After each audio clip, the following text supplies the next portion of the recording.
Marcus Chen stood by the floor-to-ceiling window of his penthouse office on the 65th floor. The city spread out below him like a toy model. Tiny cars moved through streets. People looked like ants from this height. He owned this building. He owned 12 other buildings across 3 countries. His company, Chen Industries, was worth $20 billion. His phone buzzed for the 15th time that hour. Marcus glanced at the screen. Another email from Tokyo. Another deal waiting for his signature. Another $1 million to be made. He answered the call without looking away from the window. The merger needs to close by Friday, he said into the phone. His voice was cold and flat. I don't care what their lawyers say. Make it happen. He ended the call and checked his watch. It was a custom Swiss timepiece worth more than most people earned in a year. The time showed 6:47 p.m. He had missed something. What was it? Marcus scrolled through his calendar on his tablet. Then he saw it. Daniel's physical therapy session. It ended at 6:30 p.m. The therapist had asked Marcus to come watch. Daniel had been working on a new exercise for 3 months. Today was the day he was supposed to show what he learned. Marcus had promised to be there. He looked at his phone. No missed calls. No angry messages. Just silence. That somehow felt worse. Marcus sat down in his leather chair. It cost $15,000. Everything in his office cost a fortune. The marble desk. The rare paintings on the walls. The carpet imported from Iran. Money could buy anything. Except time. Except the chance to see his son's proud face when he completed that exercise. His assistant knocked and entered. Mr. Chen, your car is ready. Will you go home or to the restaurant? Home, Marcus said quietly. The drive took 30 minutes through evening traffic. His driver navigated the busy streets while Marcus sat in the back of his black Mercedes. He tried to work on his laptop but couldn't focus. His mind kept going back to Daniel. Daniel was 12 years old. He had cerebral palsy. The condition affected his muscles and movement. He used a wheelchair to get around. His hands shook sometimes when he tried to hold things. Speaking took effort, but his mind was sharp. Daniel understood everything. He just couldn't make his body do what he wanted. Marcus remembered the day the doctors explained Daniel's condition. He was 2 years old then. The doctor used big words that Marcus didn't understand at first. Permanent, incurable, lifelong challenges. Marcus had sat there feeling like the floor was falling away beneath him. His wife Sarah had cried. Marcus didn't cry. He made plans instead. He researched the best doctors. He found the top specialists. He bought the most advanced equipment. If money could fix this, he would fix it. But money couldn't fix cerebral palsy. It could make life easier. It could buy therapies and tools. But it couldn't make Daniel's legs work like other children's legs. It couldn't stop his hands from shaking. Sarah left when Daniel was 7. She said she couldn't handle it anymore. The constant doctor appointments. The therapy sessions. The looks from other parents. The truth was simpler. She couldn't handle Marcus. He had buried himself in work. He was never home. When he was home, he was on his phone or laptop. He talked about Daniel's condition like it was a business problem to solve. The divorce was quick and quiet. Sarah got a large settlement. Marcus got custody of Daniel. Sarah moved to California and started a new life. She called Daniel once a month.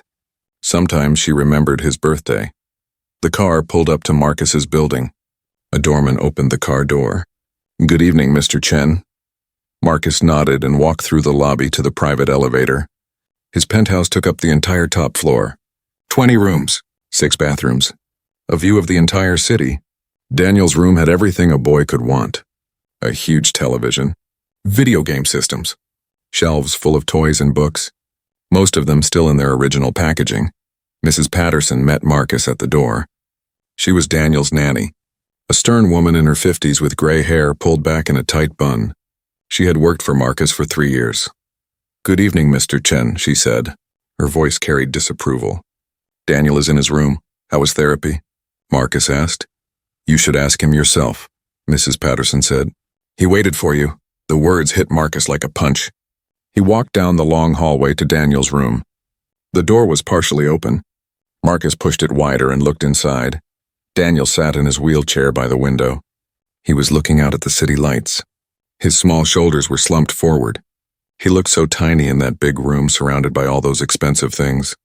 Daniel, Marcus said softly. Daniel turned his wheelchair around. The electric motor hummed. His son's face was blank. No anger, no sadness. Just empty acceptance. "Hi, Dad," Daniel said. His words came out slowly. His tongue didn't always cooperate. But Marcus understood him perfectly after 12 years. "I'm sorry I missed your therapy," Marcus said. He stepped into the room. "There was a problem at work. A big deal that needed my attention." "It's okay," Daniel said. He said it the same way he always did. Like he expected disappointment. Like he had learned not to hope for anything different. "What did you show the therapist?" Marcus asked.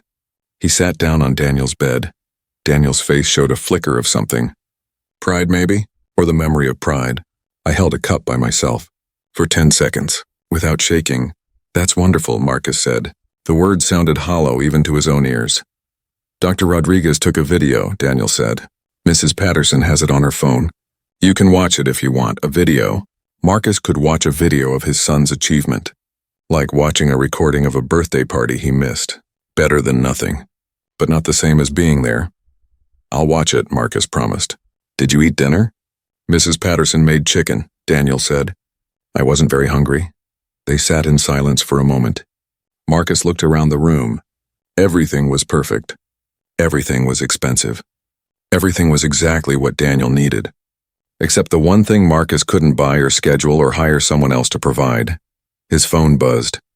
Marcus ignored it. It buzzed again. And again. "You should answer it," Daniel said. "It might be important." Marcus looked at his son. At his small face and large eyes. At the way he sat in that wheelchair like it was part of him. At the loneliness that hung around him like a cloud. "Nothing is more important than you," Marcus said. But they both knew it was a lie. They both knew Marcus would answer that phone eventually. They both knew work always came first. Daniel turned his wheelchair back to the window. "Good night, Dad." Marcus stood up. "Good night, son." He walked out of the room and closed the door softly. In the hallway, he pulled out his phone. 7 new messages. All urgent. All demanding his immediate attention. Mrs. Patterson stood by the kitchen, arms crossed. "That boy needs more than money, Mr. Chen." "I provide everything he needs," Marcus said defensively. "Everything except yourself," she replied. Marcus didn't answer. He went to his office and closed the door. The messages needed responses. The deals needed attention. The business wouldn't run itself. But for the first time in years, Marcus felt something uncomfortable in his chest. Something he pushed away quickly. Something that felt like guilt. He opened his laptop and started typing. Work was easier than feelings. Numbers were simpler than emotions. Success was clearer than being a father. Outside Daniel's window, the city sparkled with lights. Millions of people living their lives. And in that big penthouse with all its luxury, a small boy sat alone in his wheelchair watching the world go by without him. James Park pushed his cleaning cart down the empty hallway of Westbrook Preparatory School. His footsteps echoed on the polished marble floor. The school was quiet now. All the students had gone home hours ago. Only a few teachers remained in their classrooms, grading papers or preparing lessons. James liked this time of day. The building felt peaceful. No chaos, no noise. Just him and his work. He had been the evening janitor at Westbrook for 6 years. Before that, he cleaned office buildings downtown. Before that, he worked at a hotel. Always the same type of work. Always in the evening. Always invisible. He was 58 years old. His back hurt most days from years of mopping floors and lifting trash bags. His hands were rough and calloused. Gray streaked through his black hair. But he still moved with purpose. He still took pride in his work. James emptied the trash bins in the third-floor classrooms. He wiped down the desks. He cleaned the whiteboards until they shined. Some janitors rushed through their work. Not James. He did everything properly. He believed that every job deserved respect. Even the jobs that nobody noticed. He was born in South Korea. He came to America 30 years ago with his wife, Sun-hee. They had big dreams. James thought he would open a restaurant. Sun-hee wanted to be a teacher, but life had different plans. James's English wasn't perfect. His accent was thick. Restaurants wouldn't hire him as anything except a dishwasher. Schools told Sun-hee Her Korean teaching certificate meant nothing here, so they took the jobs they could find. James cleaned buildings. Sun-hee worked in a factory. They had a daughter. Minji was born 2 years after they arrived. She was their joy, their reason for working long hours at jobs that hurt their bodies and souls. Minji was smart. She learned English quickly. She got good grades. She was going to have the life her parents dreamed of. Then Sun-hee got sick. Cancer. It started in her lungs and spread. James took her to doctors. They tried treatments. But cancer didn't care about dreams or hard work or love. Sun-hee died 5 years ago. She was only 51. The medical bills nearly destroyed James. Even with insurance, the costs were enormous. Surgeries, medications, hospital stays. He was still paying off the debt. He worked 2 jobs now.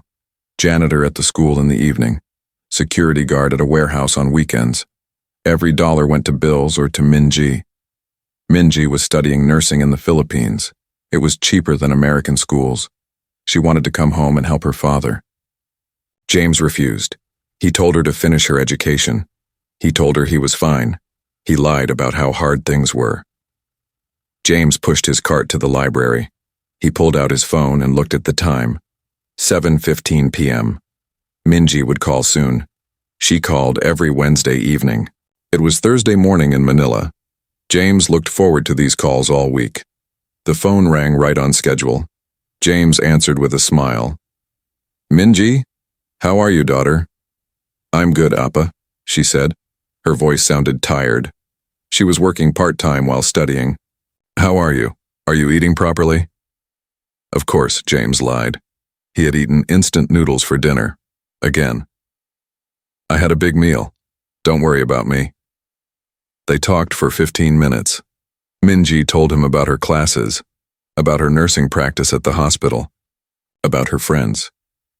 James listened and asked questions. He never talked about his own problems, never mentioned how his back hurt, never said how lonely the apartment felt without Sun-hee. "I'll send money next month," Minji said. My paycheck was bigger this time. "No," James said firmly. "Keep your money. You need it for school. I have everything I need." "Appa, please let me help." "You help by studying hard and becoming a nurse," James said. "That's all I want. Make your mother proud." After the call ended, James stood quietly in the empty library. He missed his daughter. He missed his wife. But he couldn't let Minji know how hard things were. She would come home. She would give up her dreams to take care of him. He wouldn't allow it. James finished cleaning the library and moved toward the main lobby. That's when he saw the boy. A child sat alone in a wheelchair near the front entrance. He looked about 12 years old. He wore the expensive uniform of Westbrook students. Dark blue blazer, gray pants. His backpack sat on his lap. He stared at the door like he was waiting for someone. James checked his watch. 7:45 p.m. Why was a student still here? He pushed his cart closer. "Hello? Are you okay?" The boy turned his wheelchair around. His movements were slow and careful. Up close, James could see the boy's hands shaking slightly on the wheelchair controls. "I'm fine," the boy said. His words came out slowly.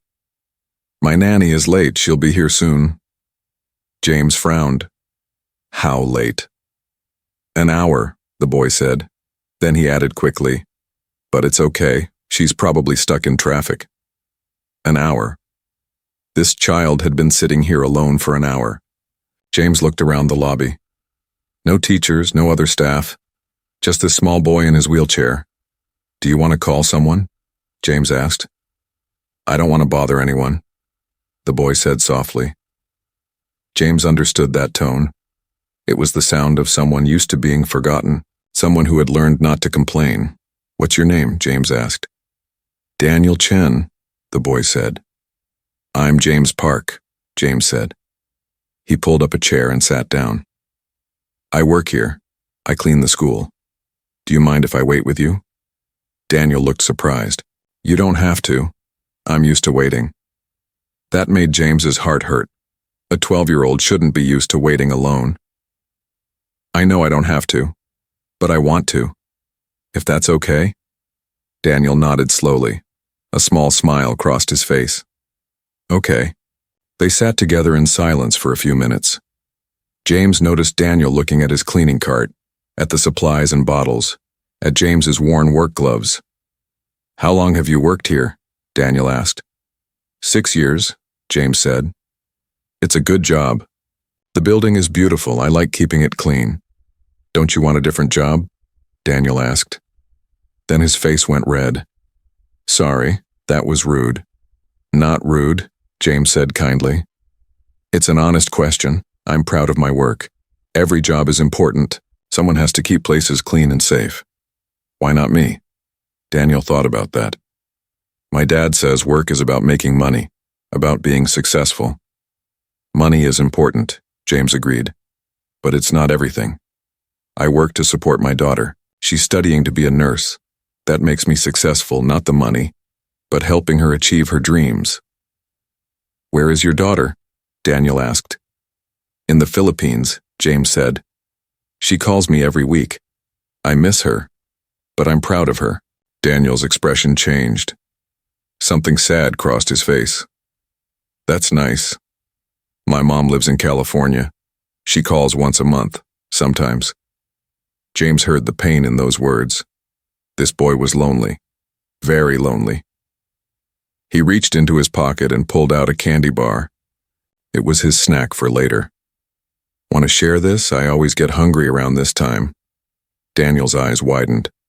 Really? Really, James said. He broke the candy bar in half and gave Daniel the bigger piece. They ate together. Daniel asked questions about Korea, about what it was like living in a different country.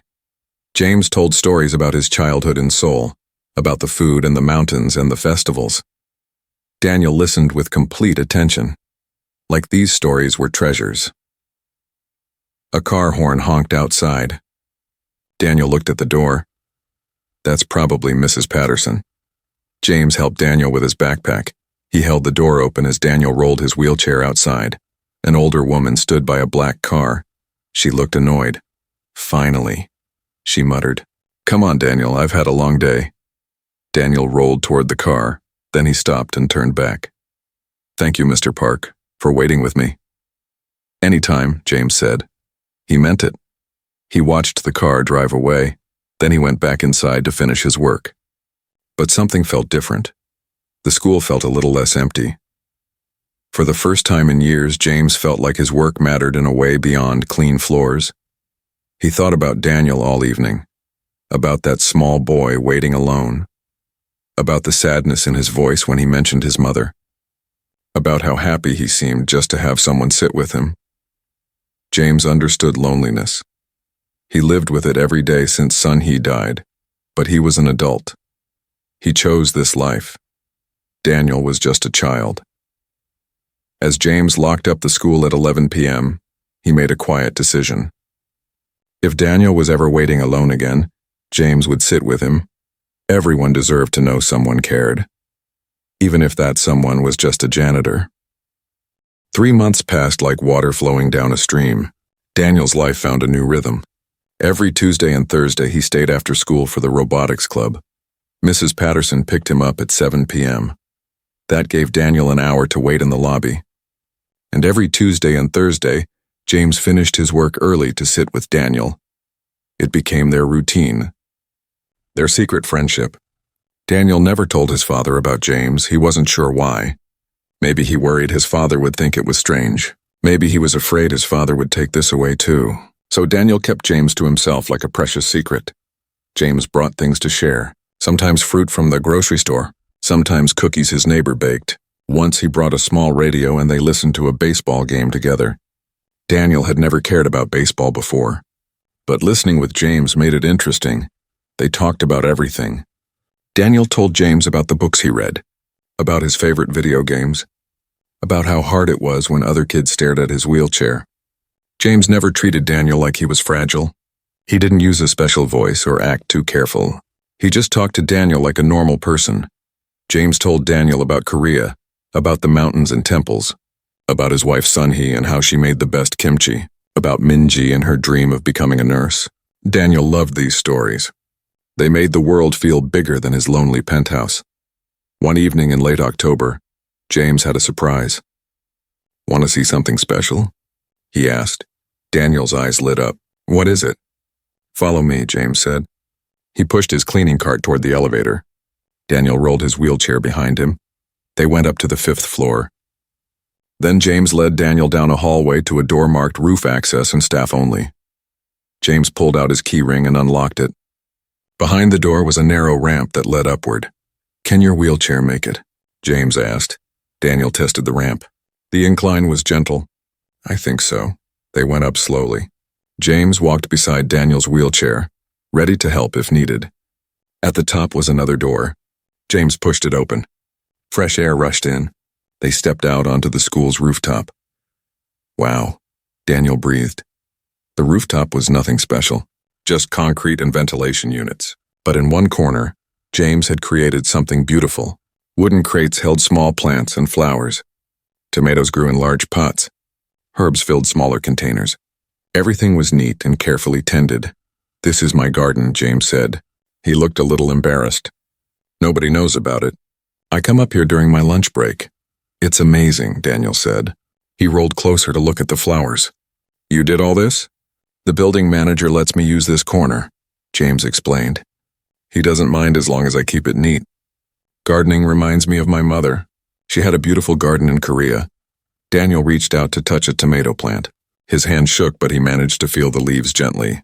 "Everything is so green, so alive." They sat together as the sun set. The city stretched out around them. From up here, everything looked different, peaceful. The noise of traffic was distant. The air smelled like earth and growing things. "Do you eat the tomatoes?" Daniel asked. "Sometimes," James said. "Mostly I give them to my neighbors. They're good people. Old couples. Families with children. They appreciate fresh vegetables." "You give them away?" Daniel sounded surprised. "Why not keep them?" "I have more than I need," James said simply. "Sharing makes me happy. My wife always said food tastes better when you share it." Daniel thought about that. In his world, people kept everything. His father bought companies, collected expensive things, protected his wealth. Nobody gave anything away without expecting something back. "Can I come here again?" Daniel asked quietly. "Anytime I'm working and you're here late," James promised. "This can be our place, their place." Daniel loved the sound of that. He had a place, with someone who wanted him there. Over the next month, the rooftop became Daniel's favorite spot. James taught him the names of plants, showed him how to check if tomatoes were ripe, let Daniel water the herbs with a small watering can. Daniel's hand shook and he spilled water sometimes. James never got upset. He just smiled and said, "Plants like extra water anyway." James also brought books, not children's books. He brought manhwa, Korean comic books that his daughter had loved. They were translated into English. The stories were about heroes and adventures, about people who never gave up even when things were hard. Minji read these when she was learning English, James explained. The pictures help understand the words. "I thought you might like them." Daniel loved them. The art was different from American comics. The stories felt more real somehow. He read them slowly, pointing out his favorite parts to James. They would sit side by side, reading together in comfortable silence. Mrs. Patterson noticed the change in Daniel. He smiled more, talked more at dinner, seemed happier. She asked him once what happened at his robotics club that made him so cheerful. Daniel just said he liked the projects. He didn't mention James. Mrs. Patterson was relieved someone was entertaining the boy. It made her job easier. She didn't ask more questions, but someone else noticed. Dr. Victoria Ashford was Westbrook's principal. She was a tall woman with perfect hair and expensive suits. She ran the school like a business. Everything had rules. Everything had procedures. She believed in order and proper boundaries. One Thursday evening, Dr. Ashford stayed late to meet with a parent. She was walking to her car when she glanced up. On the rooftop, she saw two figures, a man and a child. She squinted. Was that Daniel Chen? Marcus Chen's son? And who was that with him? The next day, Dr. Ashford checked the security footage. She watched James and Daniel go to the roof, saw them sitting together, saw James showing Daniel the plants. Her lips pressed into a thin line. She called James to her office that afternoon. James arrived still wearing his work uniform. He stood in her expensive office with its leather furniture and felt out of place. "Mr. Park," Dr. Ashford said coldly, "I need to discuss something with you." "Yes, ma'am," James said. "I've observed you spending time with Daniel Chen," she said. "Quite a lot of time." "He waits for his nanny," James explained. "I just keep him company." "That's inappropriate," Dr. Ashford said sharply. "Your staff. He's a student. There should be clear boundaries. I'm sure you understand why this looks concerning." James felt his face grow hot. "I would never hurt that boy. I just talk to him. Share food. Show him my garden." "Your intentions may be good," Dr. Ashford said, "but it's not proper. What would parents think? A janitor befriending a vulnerable student? It raises questions. I'm sure you can see how this could be misunderstood." James understood. He understood perfectly. He was just a janitor, a poor immigrant. Daniel was rich, important, they shouldn't be friends. That's what she meant but wouldn't say. "I want you to maintain professional distance," Dr. Ashford continued. "No more private time with students. No more trips to the roof. Do your work and go home. Is that clear?" "Yes, ma'am," James said quietly. His voice was hollow. "Good, I'm glad we understand each other. You're a good worker, Mr. Park. I'd hate to lose you over something like this." The threat was clear. Follow the rules or lose the job. James needed this job. He had medical bills. He supported Minji. He couldn't risk it. That Thursday, Daniel waited in the lobby as usual. He saw James working nearby. "Mr. Park," he called out happily.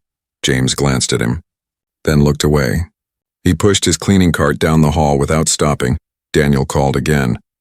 "Mr. Park? Did you hear me?" James kept walking. His shoulders were stiff. His hands gripped the cart tightly. Daniel sat in his wheelchair, confused. Had he done something wrong? Had he made James angry? He waited, hoping James would come back. But James stayed away. When Mrs. Patterson finally arrived, Daniel left without seeing James again. The next Tuesday was the same. James avoided the lobby when Daniel was there. He cleaned other floors, kept busy in distant hallways. When their paths crossed accidentally, James looked at the floor, said nothing, walked away. Daniel felt something break inside his chest. It was a familiar feeling. The same feeling when his mother stopped calling regularly, when his father missed important events, when friends from school stopped inviting him places because his wheelchair made things complicated. He had thought James was different. He had thought James actually wanted to spend time with him. But he was wrong. James was just being polite. Now James was done being polite. He had better things to do than sit with a disabled boy. Daniel stopped going to the rooftop in his mind. Stopped thinking about the garden. Stopped reading the manhwa books James had lent him. He put them in his backpack and left them there. He would return them somehow. Then James wouldn't have any reason to talk to him again. Mrs. Patterson noticed Daniel had gotten quiet again. "Are you feeling sick?" she asked. "I'm fine," Daniel lied, but he wasn't fine. He was back to being alone, back to being the boy everyone forgot about, back to waiting in empty lobbies with no one who cared. James noticed too. He saw Daniel sitting alone, saw the sad slope of his shoulders, saw how Daniel stopped smiling. It made James feel sick inside. But what could he do? He needed this job. He had responsibilities. He couldn't risk everything for a friendship with a boy who wasn't even his son.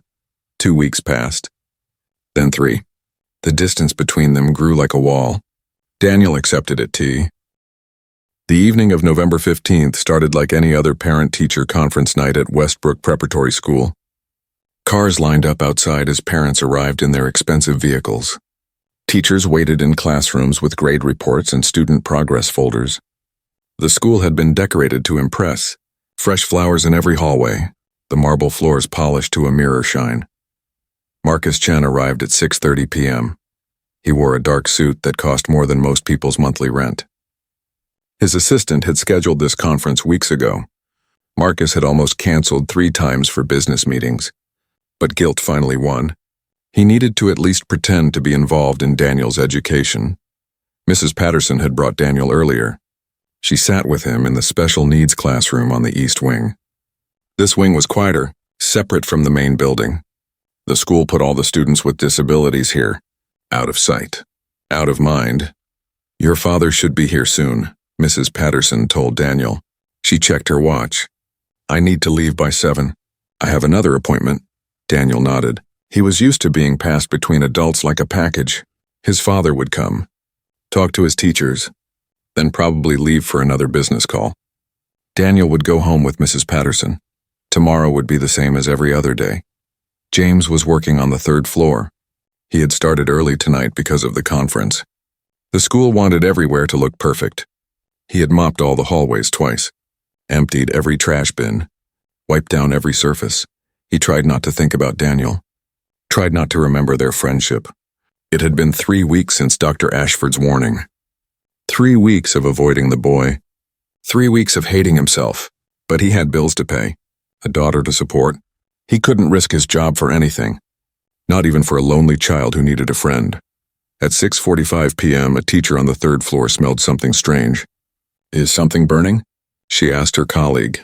They opened a classroom door. Smoke poured out. Inside, flames crawled up the wall near an electrical outlet. Someone screamed. An alarm started ringing, loud and piercing. James dropped his mop and ran toward the smoke. His training kicked in. Every employee had fire safety training. He grabbed the fire extinguisher from the wall and ran into the classroom. But the fire was already too big. The flames had reached the ceiling. The electrical wiring was burning inside the walls. "Everyone out," a teacher yelled. "Evacuate the building." Parents grabbed their children. Teachers herded students toward the exits. The alarm screamed. Smoke detectors on every floor started blaring. Within minutes, chaos filled the school. The fire spread faster than anyone expected. Old wiring, dry wood in the walls. The flames jumped from room to room like a living thing. Black smoke filled the hallways. People coughed and pushed toward the exits. James helped guide people out. He held doors open, made sure everyone moved quickly. The smoke was getting thicker. His eyes burned. His lungs hurt. But he kept working until the 3rd floor was empty. Outside, parents and students gathered on the lawn. Fire trucks arrived with sirens wailing. Firefighters ran into the building with hoses. Teachers counted students. Parents held their children and cried with relief. Marcus stood near his car. He had evacuated with everyone else. His mind was trying to process what happened. There was a fire. The school was burning. Where was Daniel? He looked around frantically. Parents were reuniting with their children. But where was Daniel? Where was Mrs. Patterson? Marcus grabbed a teacher. Where are the special needs classrooms? Where's my son? The teacher's face went pale. The East Wing. Oh God, did anyone check the East Wing? The East Wing, separate from the main building, connected by a hallway. Did anyone evacuate that section? In the chaos and panic, did anyone remember the students who couldn't run? A firefighter was organizing the scene. Marcus ran to him. My son is still inside East Wing, special needs classroom. He's in a wheelchair. He can't evacuate himself. The firefighter's expression turned serious. He spoke into his radio. We have a report of a student still inside. East Wing, wheelchair user. Need immediate search and rescue. Marcus tried to run toward the building. 2 firefighters held him back. Sir, you can't go in there. The smoke is too thick. Let us handle this. That's my son, Marcus shouted. His voice cracked. He's 12 years old. He's in there alone. All his money, all his success, all his power. None of it mattered now. He couldn't buy his way into that burning building. He couldn't negotiate with fire. He could only stand on the lawn and watch smoke pour from the windows. Stand and pray to a God he didn't believe in. Stand and realize that he might lose the only person who really mattered. Inside the building, James had just exited through the main entrance. He bent over, coughing hard. Smoke had filled his lungs. His eyes streamed with tears. But he was alive. He had made it out. Then he heard the firefighter's radio. Student still inside, East Wing. Wheelchair user. James's blood turned to ice, Daniel. The East Wing was where they put Daniel's classroom, far from the main building. Easy to forget in an emergency. He looked at the building. Flames showed in multiple windows now. Smoke poured from the roof. The firefighters were gearing up to go in, but they were still putting on equipment, still organizing. It would take minutes, maybe 5 minutes, maybe 10. How long did Daniel have? In smoke that thick, how long before he passed out? Before the flames reached him, James thought of Minji, of his daughter who needed him, of the bills he still had to pay. of the life he still had to live. Then he thought of Daniel, of a small boy sitting alone in a wheelchair, scared, calling for help that wasn't coming fast enough. James ran back toward the building. A firefighter saw him. "Sir, stop. You can't go in there." James didn't stop. He pulled his shirt over his mouth and nose. He pushed through the front entrance. Heat hit him like a wall. Smoke filled the hallway. He could barely see 3 feet in front of him. He knew the school layout by heart. 6 years of cleaning every floor, every hallway, every room. James ran toward the east wing. The smoke got thicker. He could hear fire crackling somewhere above him. The ceiling was burning. The hallway to the east wing was long. James stumbled through smoke. His lungs screamed for air. Every breath was fire. His eyes burned so badly he could barely keep them open. But he kept moving, 1 foot in front of the other.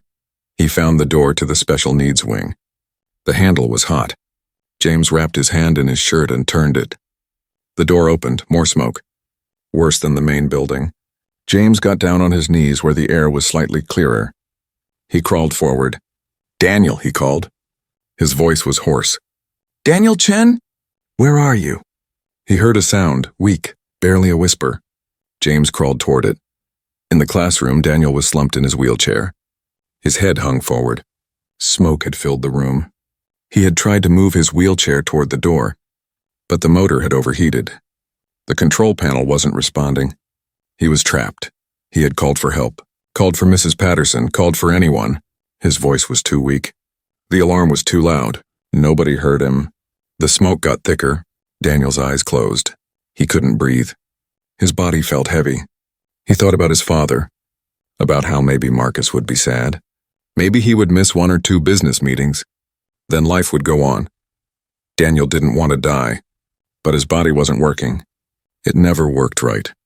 Now it was failing completely. He couldn't even cough anymore. The smoke filled his lungs like water. Then something touched his arm. "A hand, someone was here, Daniel," a voice said. "I've got you.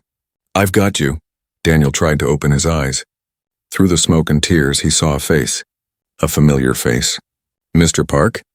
He whispered. "I'm here," James said. "Don't talk. Save your air." James tried to push the wheelchair, but it was heavy, and the motor wasn't working. He couldn't roll it through the smoke. Couldn't navigate the hallways with this weight. He made a decision. James unbuckled Daniel from the wheelchair. He lifted the boy out. Daniel was small, but James's arms shook. The smoke was stealing his strength. His lungs felt like they were bleeding.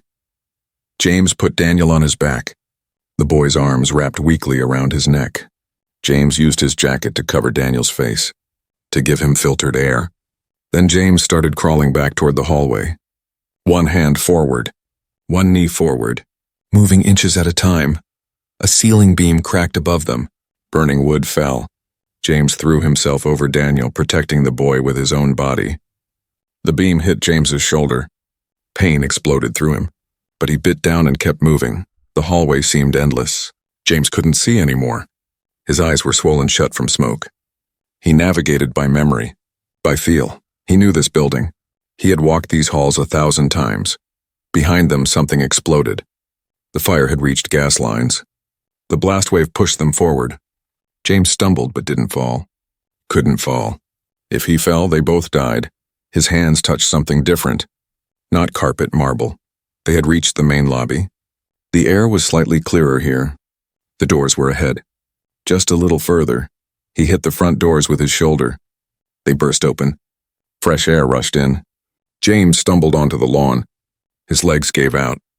He fell forward, protecting Daniel with his arms. They crashed onto the grass. Firefighters ran toward them. Paramedics came with oxygen masks. Someone pulled Daniel off James's back. Someone else was checking James's breathing. James lay on the grass, staring. Marcus Chen had never felt fear like this, real fear, the kind that made his hands shake and his heart hammer against his ribs. He sat in the back of an ambulance while a paramedic checked his vitals. But Marcus didn't care about himself. His eyes stayed locked on the other ambulance, the one where they had put Daniel. "Mr. Chen, you need to calm down," the paramedic said. "Your blood pressure is dangerously high." "My son," Marcus said. His voice sounded strange, desperate. "Is he going to be okay?" They're taking care of him, the paramedic said. The hospital will know more. You should go there now. Marcus didn't wait. He jumped out of the ambulance and ran to his car. His driver had disappeared in the chaos. Marcus didn't care. He got behind the wheel himself, something he rarely did. He followed the ambulance carrying Daniel through the streets. Every red light felt like torture. Every minute felt like an hour. Marcus's mind kept showing him images. Daniel unconscious. Daniel not breathing. Daniel dying alone in that classroom while Marcus stood outside. He had almost lost his son. Not to illness. Not to an accident on some distant day. Tonight, right now. Because of a fire. Because the school forgot him. Because Marcus wasn't there to protect him. His phone rang constantly. His assistant. His board members. People worried about the publicity. About lawsuits. About the company's reputation. Marcus turned the phone off. For the first time in 20 years, business didn't matter. At the hospital, Marcus ran through the emergency room doors. He found the registration desk. Daniel Chen, they just brought him in. Where is he? The nurse checked her computer. He's in treatment room 3. Are you family? I'm his father, Marcus said. The doctor will come talk to you soon. Please wait in the family area.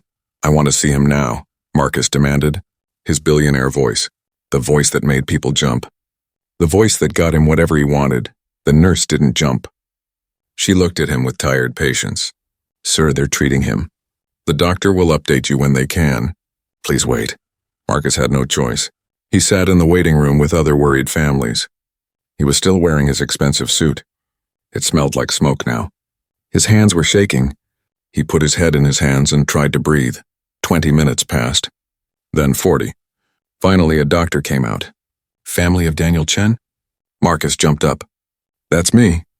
How is he? He's stable, the doctor said. Smoke inhalation and some minor burns. We're giving him oxygen and treating the burns. He was very lucky. A few more minutes in that smoke and the outcome would have been different. Can I see him? Marcus asked. He's sedated right now. We're keeping him overnight for observation. He should wake up in a few hours. You can sit with him. The doctor led Marcus to a room. Daniel lay in a hospital bed. He looked so small. Oxygen tubes in his nose, fees in his arms, bandages on his hands where he had touched something hot. His face was pale. Soot marked his skin. Marcus sat in the chair beside the bed. He reached out carefully and took Daniel's hand. The one without the IV. It felt tiny in his palm. Fragile. I'm sorry. Marcus whispered. I'm so sorry. He had spent 12 years trying to fix Daniel's cerebral palsy with money. But tonight he almost lost Daniel to something money couldn't prevent. To a fire, to being forgotten, to being alone. Marcus sat there for an hour, just holding Daniel's hand, just being present. Something he should have done years ago. A police officer came to the door. Mr. Chen, I need to ask you some questions about the incident. Marcus listened as the officer explained. The fire started in the science wing. Electrical failure. The school had code violations.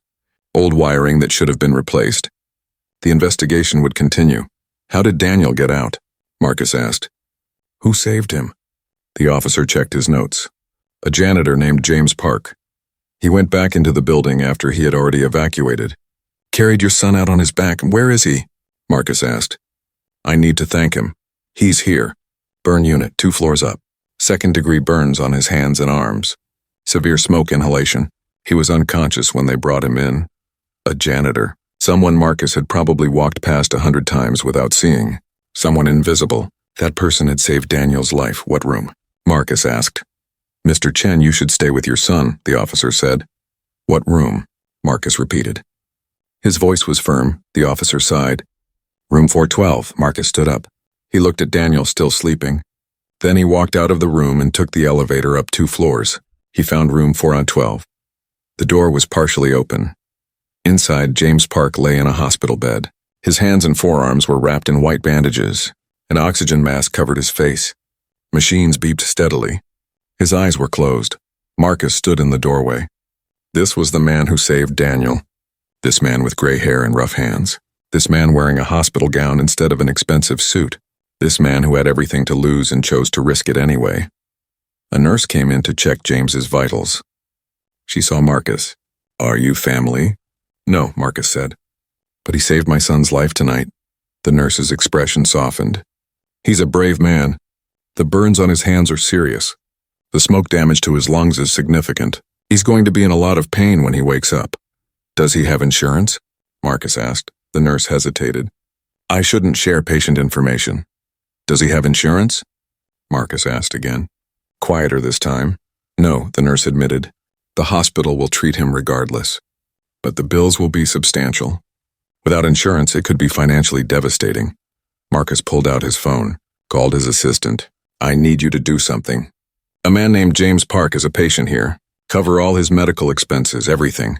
Bills go directly to me. Make sure the hospital knows. He ended the call and looked at James, at this man who worked a janitor's job, who probably struggled to pay rent, who now had burns that might take months to heal, all because he ran into a burning building to save a boy he barely knew. Marcus sat down in the chair beside James's bed. He sat there the same way he sat beside Daniel, keeping watch, being present. His phone rang again. Marcus looked at the screen. His board chairman, probably calling about the fire, about legal implications, about protecting the company. Marcus turned off the phone and put it in his pocket. He looked at James. Then he looked at his own hands. Soft. Unmarked. Hands that signed checks and typed emails. Hands that had never done real work. Never sacrificed anything. Never risked anything for someone else. James's hands were bandaged because he used them to save Daniel. Because he gripped hot doorknobs. Because he crawled through burning hallways. Because he chose a child's life over his own safety. What had Marcus's hands ever done that mattered? A memory came to him. Daniel at age 5, reaching up with his shaking hands, wanting to be picked up. Marcus had been on a business call. He had waved Daniel away, told him to wait. The call was important. Always important. Daniel had waited. Eventually, he stopped reaching up, stopped asking to be held, learned that his father's hands were too busy for him. Marcus put his face in his hands. Sitting in that hospital room, he cried, not the controlled tears from sad movies, real sobs that shook his shoulders. Years of buried emotion breaking through, grief for the father he hadn't been, gratitude for the stranger who had been more of a parent in one desperate moment than Marcus had been in 12 years. A nurse passing by saw him crying. She didn't interrupt. She just pulled the door closed quietly, giving him privacy. Marcus cried until he had nothing left. Then he sat there empty and exhausted. He made a promise to himself, to Daniel. To James, he would be different. He would be better. He would be the father Daniel deserved. Money couldn't fix everything. Tonight proved that. But maybe it wasn't too late to fix what really mattered. Maybe he could still learn how to be present. How to love his son the way James had loved a boy who wasn't even his own child. Marcus stood up. He looked at James one more time. Thank you, he whispered. I'll take care of him now. I promise. He left room 412 and went back down to Daniel's room. His son was still sleeping. Marcus sat down and took Daniel's hand again. He didn't let go. Not to check his phone, not to answer calls, not for anything. He just sat there, holding his son's hand. Being there. Finally being there. Outside the hospital window, the sun was starting to rise. The night was ending. A new day was beginning. Maybe a new life too. Marcus hoped so. He really hoped so. Daniel's fingers twitched. His eyes moved under his eyelids. He was starting to wake up. Marcus leaned forward, ready to be the first thing his son saw. Ready to be there. Really there. For the first time in a very long time, Dad? Daniel's voice was hoarse, weak. I'm here, Marcus said. His voice broke. I'm here, son. I'm not going anywhere. Daniel's eyes opened slowly, confused, tired. Then he saw his father, saw Marcus holding his hand, saw tears on his father's face. You're here, Daniel whispered. Like he couldn't believe it. I'm here, Marcus repeated. And I'm so sorry I wasn't before. But I'm here now. I promise. Daniel's weak fingers squeezed his father's hand. Just a little. Just enough. It was a beginning. Daniel stayed in the hospital for 3 days. Marcus never left his side. He slept in the chair beside Daniel's bed. Nurses brought him coffee and hospital food. His assistant delivered clean clothes. But Marcus refused to go home. He refused to leave Daniel alone. They talked. Really talked. For the first time in years, Marcus asked questions and actually listened to the answers. Daniel told him about school, about the kids who stared at his wheelchair, about feeling invisible most of the time, about the teachers who talked to Mrs. Patterson instead of talking to him directly. "You never told me," Marcus said softly. "You never asked," Daniel replied. Not angry, just honest. Marcus felt those words like a knife. Daniel was right. Marcus had provided everything except what Daniel needed most: attention, time, love. On the second day, Daniel asked about James. "Is Mr. Park okay?" "Who?" Marcus said. "The janitor who saved me," Daniel explained. "James Park, is he okay?" Marcus realized Daniel knew James. They weren't strangers. "He's in the burn unit upstairs. He has injuries on his hands and arms. Smoke damage to his lungs." Daniel's eyes filled with tears. "He got hurt because of me." "He got hurt because he's a hero," Marcus corrected gently. "He chose to save you. That was his choice. And I'm grateful forever." "Can I see him?" Daniel asked. "When you're stronger," Marcus promised. That evening, after Daniel fell asleep, Marcus went upstairs to room 412. He had visited every day. James was awake now, alert, but he looked tired. The pain from his burns made sleep difficult. Marcus knocked on the open door. James turned his head. His eyes widened when he saw Marcus Chen standing there in an expensive shirt and dress pants. "Mr. Chen," James said. His voice was rough from the smoke damage. "You don't need to visit me. How is Daniel?" "He's going to be fine," Marcus said. He stepped into the room. "Because of you." James shook his bandaged head. "I just did what anyone would do." "That's not true," Marcus said. He sat down in the visitor's chair. "The fire marshal showed me the security footage. Dozens of people evacuated that building. Teachers, parents, staff. Only you went back inside. Only you risked your life for my son." James looked uncomfortable. "Daniel is a good boy. He deserved to be saved." "How did you know him?" Marcus asked. "Daniel said you're friends." James's expression changed. Became sad. "We were friends. For a few months. He would wait in the lobby for his nanny. I kept him company. We talked, shared food. I showed him my rooftop garden." "Why did you stop?" Marcus asked. James hesitated. Then he told the truth. "The principal said it was inappropriate. A janitor spending time with a student. She told me to stay away. So I did. I had to keep my job. I have a daughter in school overseas. I'm still paying off my wife's medical bills from when she died. I couldn't risk being fired." Marcus felt anger rise in his chest. Not at James. At the principal who saw something wrong with kindness. At a system that valued rules over compassion. At himself for not knowing any of this. "Daniel thought you abandoned him," Marcus said quietly. Pain crossed James's face. "I know, I saw him sitting alone. Saw him looking for me. It hurt so much to ignore him. But what choice did I have?" "You had every choice," Marcus said. "You could have let him die. You evacuated safely. You were outside. You could have waited for firefighters. But you didn't. You went back. Even after the principal told you to stay away. Even after Daniel wasn't supposed to be your responsibility. You went back for him." Tears ran down James's face. "I couldn't leave him. I kept thinking about him in that wheelchair, scared, alone, calling for help. I have a daughter. If she was in that building, I would want someone to save her. How could I not save Daniel?" Marcus understood then. This wasn't just about heroism. This was about love. James loved Daniel the way a father should. The way Marcus had failed to love his own son. "The nurse said you don't have insurance," Marcus said. James's face flushed with embarrassment. "I'll figure it out. I always do. I've covered your medical bills," Marcus said. "All of them. The hospital has instructions to send everything to me." "No," James said firmly. "I can't accept that." "You saved my son's life," Marcus said. His voice was strong, final. "You burned your hands carrying him out of a fire. You destroyed your lungs breathing smoke.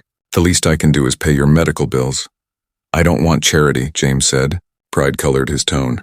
"It's not charity," Marcus said. "It's a debt. A debt I can never fully repay. Please let me do this." James was quiet for a long moment.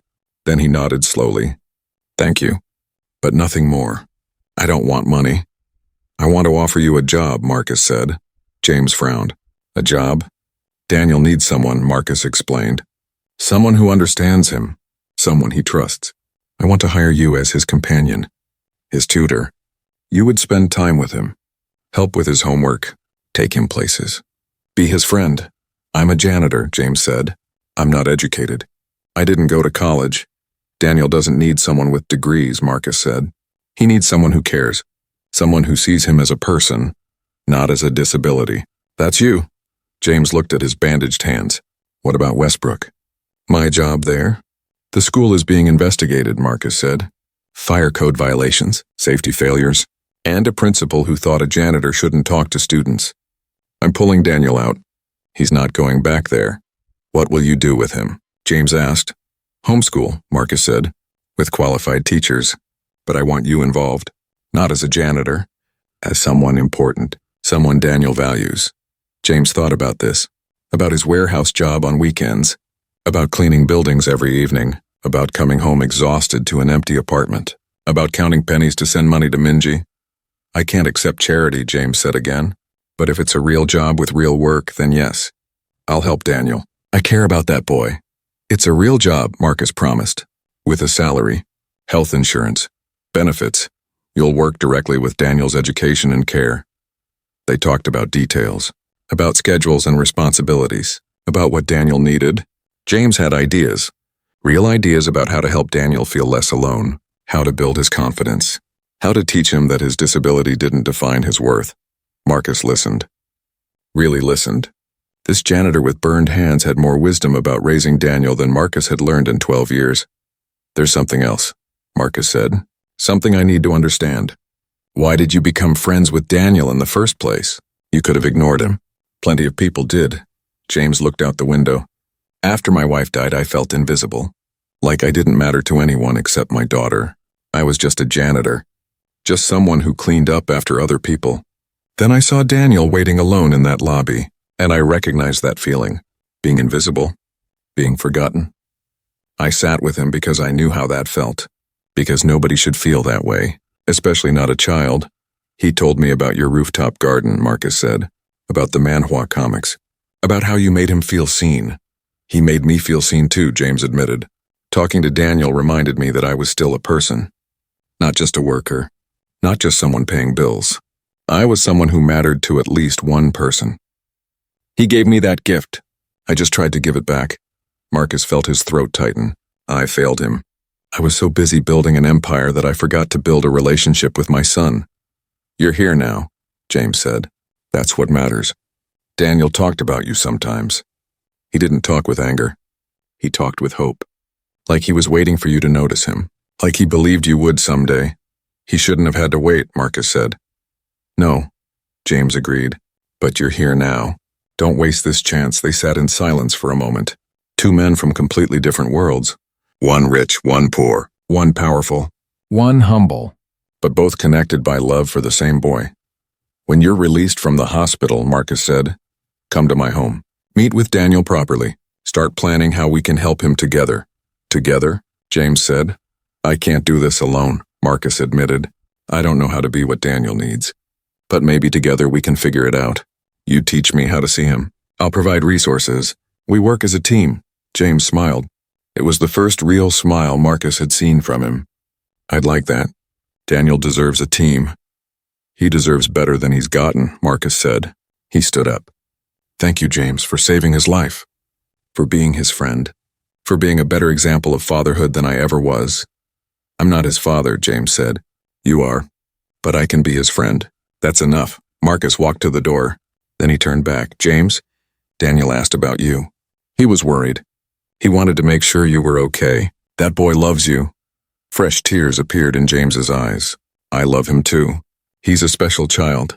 Yes, Marcus agreed. He is. Marcus left the hospital room with a strange feeling in his chest. For the first time in years, he felt hope. Not hope about business deals or money. Hope about being a better person, a better father. Hope that maybe he could learn from a janitor how to love his son the way a son deserved to be loved. He went back downstairs to Daniel's room. His son was awake, watching television. Daniel looked over when Marcus entered. Did you see Mr. Park? Daniel asked. I did, Marcus said. He asked about you. He wanted to make sure you were okay. Daniel's face lit up, really lit up, with joy Marcus hadn't seen in years. Really, he wants to be friends again. Really, Marcus promised. And this time nobody will stop you from being friends. 2 weeks passed. The local news covered the Westbrook fire extensively. The investigation revealed multiple safety violations. The school faced lawsuits from parents. Dr. Ashford resigned under pressure. The board of directors scrambled to manage the crisis. James Park became a local hero. Newspapers ran stories about the humble janitor who risked his life to save a disabled child. Television stations wanted interviews.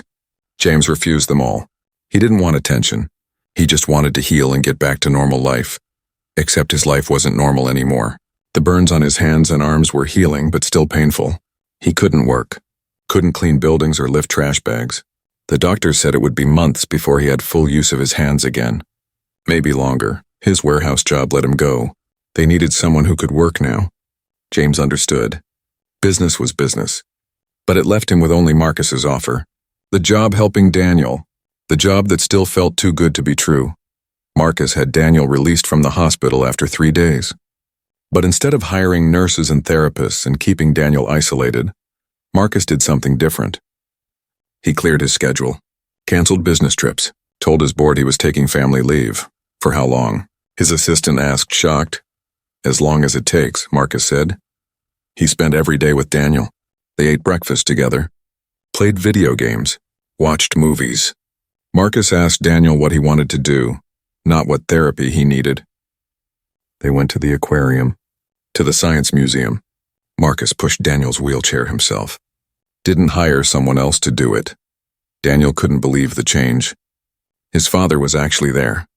Actually present. Not on his phone during conversations. Not rushing off to meetings. Just there. Are you feeling okay, Dad? Daniel asked one morning at breakfast. Marcus looked up from his coffee. What do you mean? You're different, Daniel said. You're here. I should have been here before, Marcus said. I'm sorry I wasn't. Daniel thought about that. What changed? I almost lost you, Marcus said simply. That fire showed me what matters. And it's not business deals or money or buildings. It's you. You're what matters. Daniel's eyes got wet. Really? Really, Marcus said. He reached across the table and took Daniel's hand. I've been a terrible father. I know that. But I want to be better. Will you give me a chance? Yes, Daniel whispered. The day came for Westbrook's special assembly. The school wanted to honor James publicly. The media would be there. Parents, students. It was a publicity move. A way to show the school cared about safety and heroes. Even though they had failed at both, Marcus didn't want to go. He knew it was fake, performative, but Daniel wanted to go. He wanted to see James. He wanted to thank him in front of everyone. So Marcus agreed. They arrived at the gymnasium where the assembly was held. Television cameras lined the walls. Parents filled the bleachers. Students sat in neat rows on the floor. Everything was carefully staged, controlled, designed to look good on the news. Principal Ashford was gone. An interim principal named Mr. Roberts stood at the podium. He gave a speech about heroism and safety, about how Westbrook valued every student. The words rang hollow. Everyone knew the school had failed. Everyone knew Daniel had been forgotten. Then Mr. Roberts called Daniel to the front. Marcus pushed his wheelchair across the gymnasium floor. Everyone watched. Some students pointed at the wheelchair. Marcus saw Daniel's shoulders hunch. So I'm trying to make himself smaller. Daniel Chen survived a terrifying fire, Mr. Roberts said into the microphone. And today we honor the man who saved him. Ladies and gentlemen, please welcome Mr. James Park. The gymnasium doors opened. James walked in slowly. He wore a borrowed suit that didn't fit quite right. His hands were still bandaged. His movements were stiff. He looked uncomfortable, out of place, but he walked forward with dignity. His head high, his expression calm.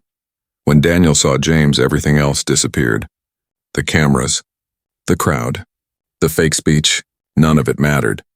James was here. James was okay. Daniel's hands gripped his wheelchair controls. He rolled forward. Not slowly, not carefully, fast as his wheelchair could go. James saw him coming. A real smile spread across his face. Not the polite smile for cameras. A genuine smile of love. Daniel reached James and threw his arms up. James knelt down despite the pain in his injured hands. Daniel wrapped his arms around James's neck and hugged him tight. "Thank you for saving me, Mr. Park," Daniel said, his voice choked with emotion. "You're my best friend." The gymnasium went silent. This wasn't staged. This wasn't part of the script. This was real. A boy and the man who loved him enough to risk death for him. James hugged Daniel back gently. "You're my best friend too, Daniel. I'm so glad you're okay." Marcus stood 10 feet away, watching his son embrace this janitor, watching the pure love between them, watching what real fatherhood looked like. Something broke inside Marcus. All the walls he had built, all the control he maintained, all the emotions he buried under work and money and success, it all cracked open. Tears filled his eyes, then spilled over. Marcus Chen, Billionaire CEO, began to cry in front of hundreds of people, deep sobs that shook his shoulders, tears that wouldn't stop. He cried for the years he wasted, for the moments he missed, for the son he ignored, for the love he failed to give. He cried because a stranger had been more of a father to Daniel than he had. He cried because he almost lost everything before he realized what he had. The gymnasium stayed silent. Students stared. Parents looked uncomfortable. Cameras kept rolling. Nobody knew what to do.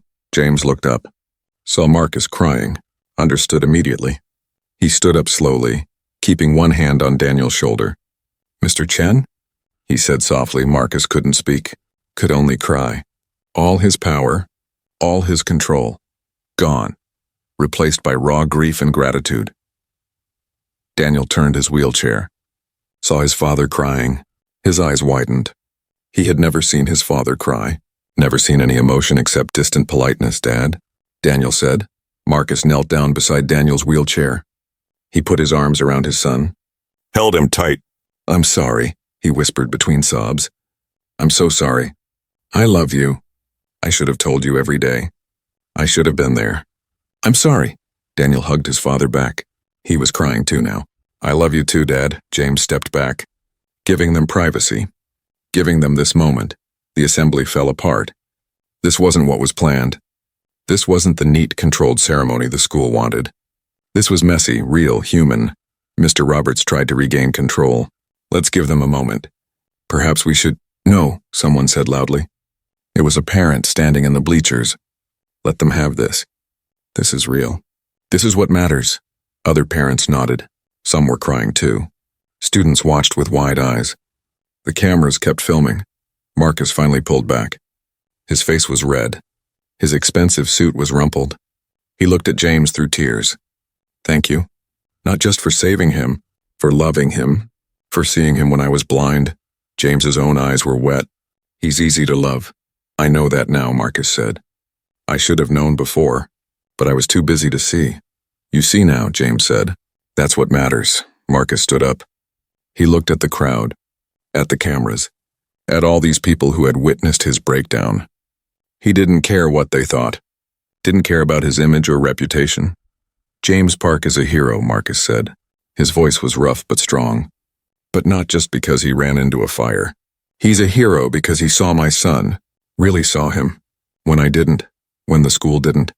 When everyone else walked past, James stopped. James cared. James showed Daniel that he mattered." Marcus turned to Mr. Roberts.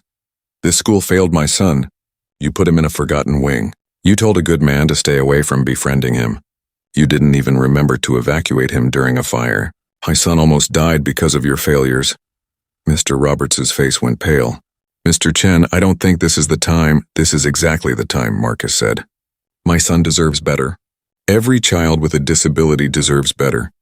They deserve to be included, to be remembered, to be valued, not hidden away in a separate wing like they're shameful." Some parents started clapping, then more. Then students joined in. The applause grew. Marcus looked at Daniel, at his son's tear-stained face, at the love and hope in his eyes. "Daniel won't be coming back to Westbrook. We're starting fresh, with teachers who see him, with friends who value him, with a life that puts him first." He turned to James. "And with James as part of our family, if he'll accept." James smiled through tears. "I already accepted. Daniel is stuck with me now." Daniel laughed. It was a beautiful sound, pure joy. "Good. I want to be stuck with you. The assembly ended in chaos, but it was good chaos. Parents came up to shake James's hand, to tell Marcus they supported him, to share their own stories about children being overlooked. The television cameras got their story, but not the neat, controlled story the school wanted. They got something better, something real. A story about love and failure and second chances. What now? James asked. Now we go home, Marcus said. We figure out how to do this right. Together. Together, Daniel agreed happily. Together, James echoed. They walked to Marcus's car. Not a driver, not a limousine, just Marcus pushing Daniel's wheelchair, James walking beside them. 3 people who had learned. 6 months later, everything was different. Marcus's penthouse had changed. The sterile, perfect rooms now showed signs of life. Daniel's art projects covered the refrigerator. Books lay open on tables. A small herb garden grew by the kitchen window. The place felt lived in. Loved in Daniel no longer went to Westbrook. Instead, Marcus hired 2 excellent teachers who came to the house. They taught Daniel history, science, math, and literature, but they taught him as an equal. They spoke directly to him. They challenged his mind. They never talked down to him because of his wheelchair. James came every day. His hands had healed slowly over the months. The scars would be permanent, but he could use them again. Hold things, garden, live normally. His role in Daniel's life wasn't exactly a tutor. It was something bigger. James was Daniel's friend, his companion, his guide to the world outside textbooks. They explored the city together, visited museums, went to parks. James showed Daniel that life was bigger than his disability. More importantly, James taught Marcus how to be a father. Talk to him like a person, James said one day. Not like a patient, not like someone fragile, just a person. What if I say the wrong thing? Marcus asked. Then you say the wrong thing, James replied. Then you apologize and try again. That's how relationships work. You can't be perfect. You just have to be present. Marcus listened. He learned. Slowly, painfully, he became the father Daniel needed. He still worked. Still ran his company, but differently. He promoted executives he trusted. Delegated major decisions, only kept the parts of work he actually enjoyed. The rest he let go. His board members complained. You're not focused anymore, one said. You're right, Marcus agreed. I'm focused on what matters now. If that's a problem, find a new CEO. Nobody wanted a new CEO. Chen Industries was still profitable, still successful. Marcus just wasn't sacrificing his family for it anymore. He had lunch with Daniel every day, ate dinner with him every night. Asked about his day, actually listened to the answers, helped with homework, played video games even though he was terrible at them. You died again, Dad? Daniel laughed, watching Marcus's character fall off a cliff. I'm really bad at this, Marcus admitted. You'll get better with practice, Daniel said. Just keep trying. Marcus realized Daniel wasn't just talking about video games. He was talking about everything. About being a father. About building their relationship.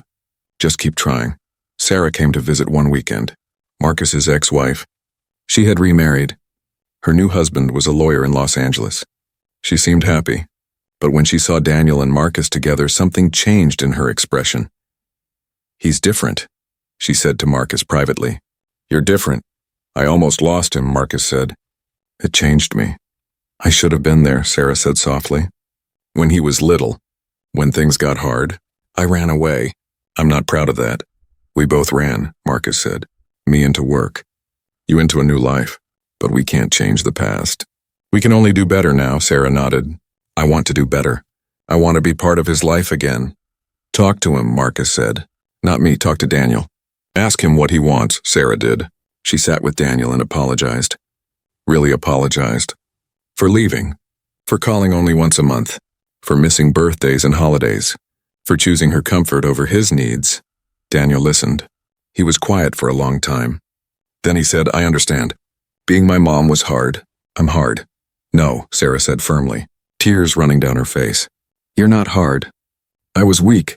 You deserved better. You still deserve better. Can we start over? Daniel asked. Not forget everything, but try again. I'd like that, Sarah said. Very much. They arranged a schedule. Sarah would visit twice a month, call twice a week. She would be present, consistent. She would prove through actions that she meant her apology. It was a start. Not perfect, but honest. That was enough. James became part of the family in every way that mattered. He moved out of his small apartment into a guest room in Marcus's penthouse. At first he refused. Too much, too generous. But Marcus insisted. You're not a guest, Marcus said. You're family.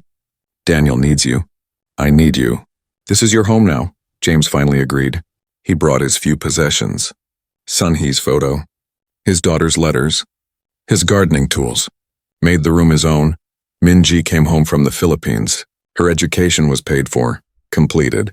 She was now a registered nurse. She got a job at a hospital in the city. When she met Daniel, she understood immediately why her father loved him. You're the boy my appa talks about constantly, she said with a warm smile. He's very proud of you. I'm proud of him too, Daniel said. Minji looked at her father, at the scars on his hands, at the peace in his face. He looked healthier than he had in years, happier, less tired. James had spent years taking care of everyone else. Now someone was taking care of him. Thank you, Minji said to Marcus, for giving my father a home, a family. He gave us more than we gave him, Marcus said. He taught me how to love my son. Marcus restructured his company further. He created a foundation for children with disabilities, focused on inclusion in schools, on accessibility, on making sure no child was ever forgotten in a fire or any emergency. He put millions into the cause, not for publicity, because it mattered. One Saturday in late spring, Marcus had an idea. Let's go on a trip, he said at breakfast. Where? Daniel asked. Anywhere you want, Marcus said. You choose. Daniel thought about it. I want to see the ocean. I've never been to the beach. Then we go to the beach, Marcus said. All of us. Family trip. They drove to the coast, rented a house right on the beach, spent a week doing nothing important, building sandcastles, watching waves, eating ice cream, reading books, being together. One evening, Marcus and James stood on the beach while Daniel played in the sand nearby. The sun was setting. The sky was painted orange and pink. I never thanked you properly, Marcus said. You've thanked me 100 times, James replied. Not for saving Daniel from the fire, Marcus clarified. For saving him from me, from my neglect. You showed me what I was doing wrong. You showed me how to be better. James was quiet for a moment. You saved yourself, Marcus. I just reminded you what mattered. You made the choice to change. I couldn't have done it without you, Marcus said. You're a better man than I'll ever be. I'm just a janitor, James said with a slight smile. No, Marcus said firmly. You're a hero, a father figure, a friend, a teacher, your family. Never call yourself just anything. James's eyes got wet. Family? I like that. Me too, Marcus said. They stood together watching Daniel, watching him laugh as waves splashed his wheelchair, watching him be a normal kid, happy, loved, seen. Marcus thought about the man he used to be, the billionaire who had everything except what mattered, who measured success in dollars and deals, who thought providing money was the same as providing love. That man was gone. In his place was someone simpler, someone who knew the value of a shared meal, a bedtime story, a conversation with his son, someone who understood that real wealth wasn't in bank accounts. It was in moments like this. Beach sunsets, laughter, family, Dad. Mr. Park, come build a castle with me, Daniel called. Marcus and James walked over. They knelt in the sand. Their expensive clothes got dirty. They didn't care. They built a castle together. Marcus did the foundation. James did the towers. Daniel directed them like a foreman. No, Dad, that wall is crooked, Daniel said. Sorry, boss, Marcus said. He fixed it. They all laughed. A photographer walking the beach asked if they wanted a photo. You three look happy. Let me capture it. They posed together. Marcus behind Daniel's wheelchair. James beside them. All three smiling. The ocean behind them. The sunset lighting their faces. The photo would sit on Marcus's desk at work. A reminder. A promise. This was what mattered. Not the next deal. Not the stock price. This moment. This family. This love. Later that night, after Daniel was asleep, Marcus and James sat on the porch. The ocean whispered against the shore. Stars filled the sky. Do you ever regret it? Marcus asked. Going back into that fire? Your hands, your lungs. The pain? James didn't hesitate. Never, not once. Why? Marcus asked. Because Daniel's alive, James said simply. Because you're a father now. Because we're sitting here together as family. Because love always costs something. And it's always worth the price, Marcus nodded. He understood now. Love wasn't about convenience. It wasn't about perfection. It was about sacrifice. About showing up. About choosing someone else over yourself. I used to think I had everything, Marcus said. Now I realize I had nothing. Nothing important. You have it now, James said. That's what matters. They sat in comfortable silence. Two men who came from different worlds, who should never have been friends, but who were now brothers in every way that mattered. Inside, Daniel slept peacefully. No nightmares, no loneliness, no fear. He slept knowing he was loved, protected, valued. The fire had destroyed a school, but it had built a family. From ashes and smoke and pain, something beautiful had grown, something that couldn't be bought or built or forced, something real. Marcus looked at the scars on James's hands, permanent reminders of the night James chose love over safety. Those scars were beautiful in a way. They told a story of a man who saw a child in danger and didn't hesitate, who didn't calculate the cost, who just loved. You saved my son's life twice,